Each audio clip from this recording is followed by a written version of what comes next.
Bayangin aja setelah tampil dengan sangat mengesankan dalam beberapa musim terakhir, Stefano Lillipali akhirnya kembali mendapatkan panggilan untuk memperkuat timnas Indonesia. Pemain yang saat ini bermain untuk Borneo FC pun sangat senang mendengar kabar tersebut, di mana dirinya dipastikan bakal bermain habis-habisan untuk tim Garuda. Lebih dari itu, melihat bagaimana daftar skuad Garuda Calling untuk laga kontra Cina dan Jepang diumumkan, kita melihat bahwa timnas punya skuad yang mewah untuk mewujudkan mimpi menuju Piala Dunia. Cina bisa dikalahkan dan potensi untuk keputaran selanjutnya akan terbuka lebar. Hal yang kemudian membuat timnas kembali jadi sorotan untuk jadi kejutan terbesar di ajang Piala Dunia 2026. Lantas, seperti apa potensinya? Mari kita ulas dalam rangkuman video berikut ini.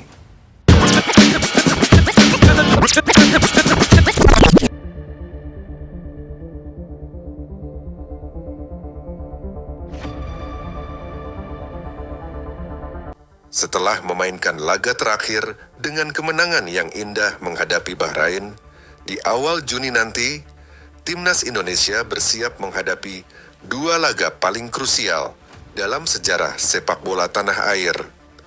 Dua laga itu adalah dua laga di babak ketiga kualifikasi Piala Dunia 2026 zona Asia.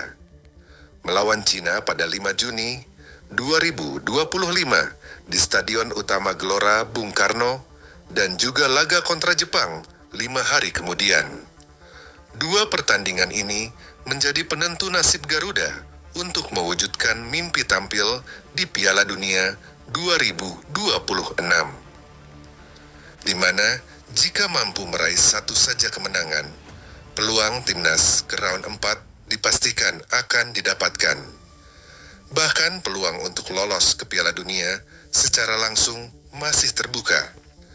Andai mampu memenangkan laga kontra Jepang juga, dengan catatan Australia dan Arab mendapatkan hasil minor.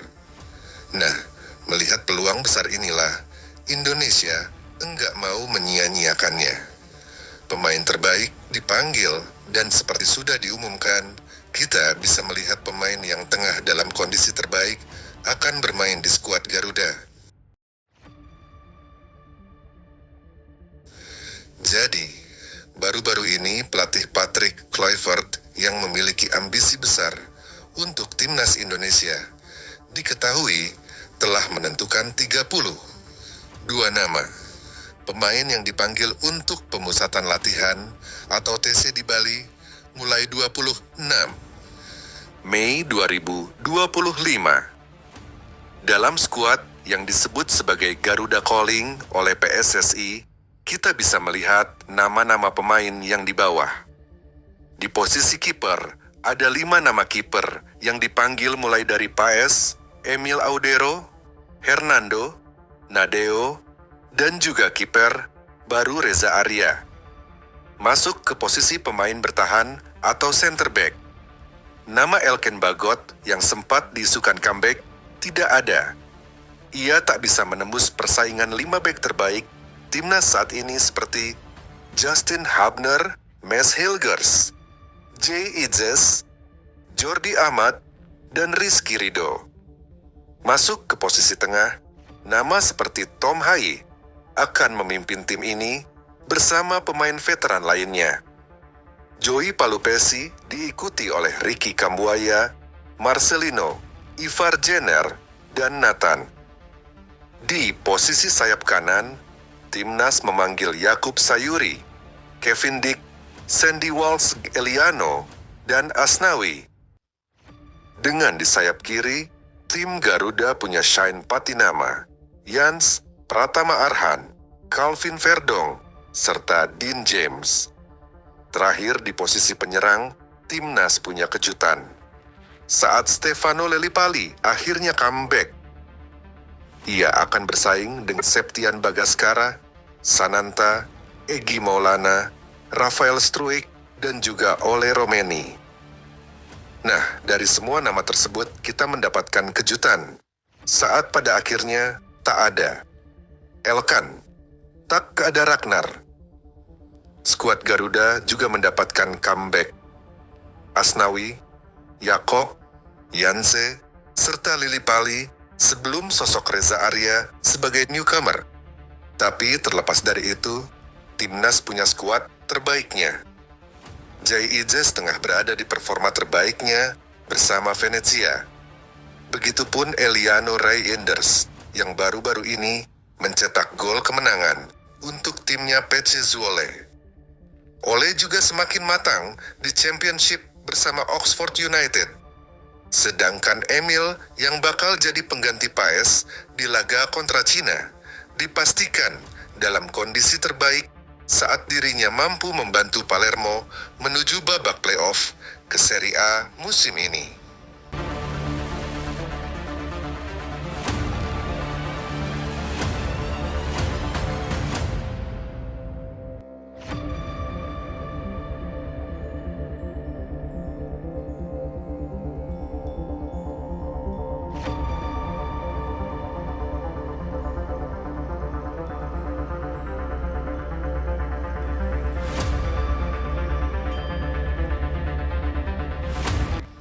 Comeback Stefano Lillipali dan menanti skema menyerang timnas, salah satu sorotan terbesar dari pemanggilan skuad tim Garuda.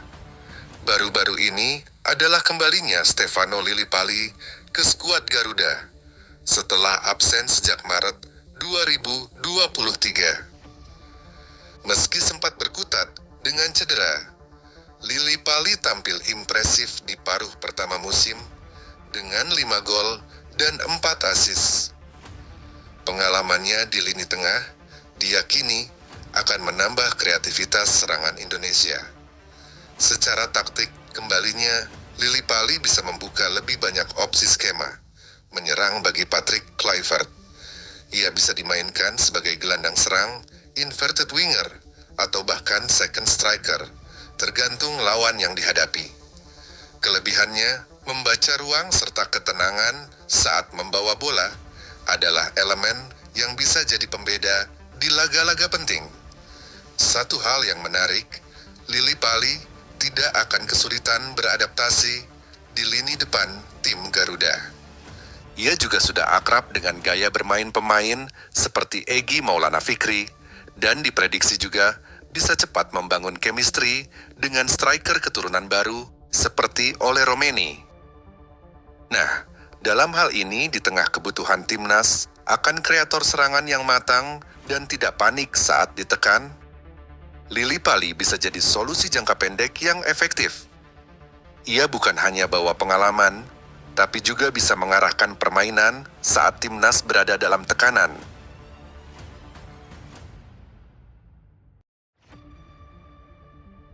Sekarang bicara soal taktik dan strategi jelang laga kontra Cina. Patrick Kluivert diprediksi akan menggunakan formasi yang mampu mengantarkan Indonesia menang kontra Bahrain 3-5-2. Meski bisa juga secara fleksibel berubah menjadi 3-4-3 tergantung pada kebutuhan tim dalam pertandingan. Sekarang kita akan coba gambarkan potensi skema timnas dengan nama-nama yang telah dipanggil. Di posisi kiper, Emil Audero diprediksi akan jadi kiper utama dan memainkan laga debutnya untuk timnas. Setelah Martin Pas harus absen karena akumulasi. Sedangkan untuk posisi bek tengah, timnas bisa menggunakan Jay Aizea sebagai kapten bersama dengan Rizky Ridho dan juga Justin Hubner yang sudah memiliki chemistry kuat. Masuk ke posisi fullback kanan, timnas bisa memakai Kevin Dix dengan fullback kiri diisi Calvin Verdong. Dua pemain yang akan memastikan kemenangan duel di arena sayap. Sedangkan di posisi tengah, Tom Hay dan juga Joey Pelupesi akan memimpin area tersebut dengan playmaker bisa diisi oleh Stefano Lillipali, mengingat Marcelino juga belum bisa main. Nah, di posisi penyerang timnas bisa memberikan kebebasan pada Ole Romeni dan bersama Dean James yang bisa maju mundur untuk menyisir area sayap Ini akan menarik. Meski tentu saja semua akan diputuskan oleh Patrick Kluivert.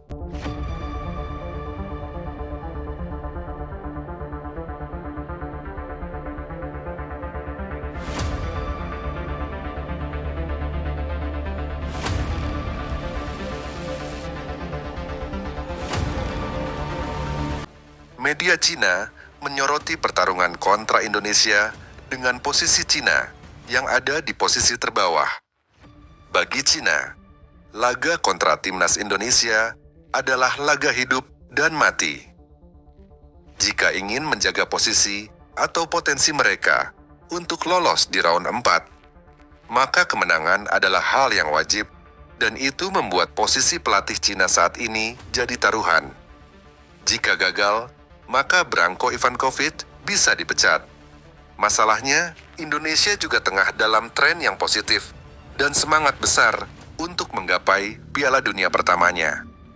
Media di Cina, 163.com, bahkan menyoroti kualitas dan kepercayaan diri timnas untuk bisa mengalahkan Cina di GBK nanti. Meski begitu, mereka nampak cukup percaya diri bahwa bisa mengalahkan Indonesia. Pasalnya, menurut mereka, Cina mendapatkan keuntungan saat kiper utama, timnas Martin Pas, tak bisa bermain. Begitupun Marcelino Ferdinand yang merupakan pemain kunci timnas saat mengalahkan Arab dan Bahrain di GBK. Ketiadaan dua pemain itu dinilai akan melemahkan timnas Indonesia menurut Sohu. Tapi, tentu saja Indonesia sebenarnya masih memiliki pemain yang bisa melapisi keduanya seperti Emil Audero hingga terbaru, sosok Stefano Lillipali yang comeback baru-baru ini. Meski menurut kami, Lillipali mungkin enggak akan langsung starter ya.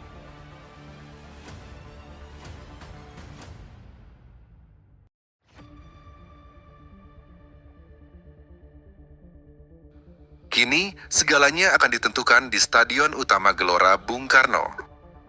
Laga kontra Cina bukan sekedar pertandingan biasa, tapi penentu nasib sejarah sepak bola Indonesia. Dengan skuad yang disebut mewah yang timnas miliki saat ini, Indonesia memiliki peluang besar untuk melangkah lebih dekat ke Piala Dunia 2026. Tantangan tentu tidak mudah. Cina akan bermain dengan nyawa. Pelatih mereka sedang dalam ujung tanduk. Tapi semangat Garuda sedang membara dan fans Garuda Indonesia siap memberi dorongan penuh dari tribun GBK. Jadi siapa yang akan mencatat sejarah? Cina yang bertahan hidup atau Indonesia yang terbang ke masa depan?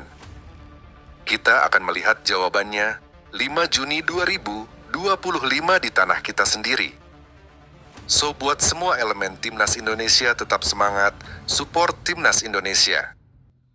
Stop diskriminasi saat menonton di Stadion GBK. Oke, kita fans Garuda.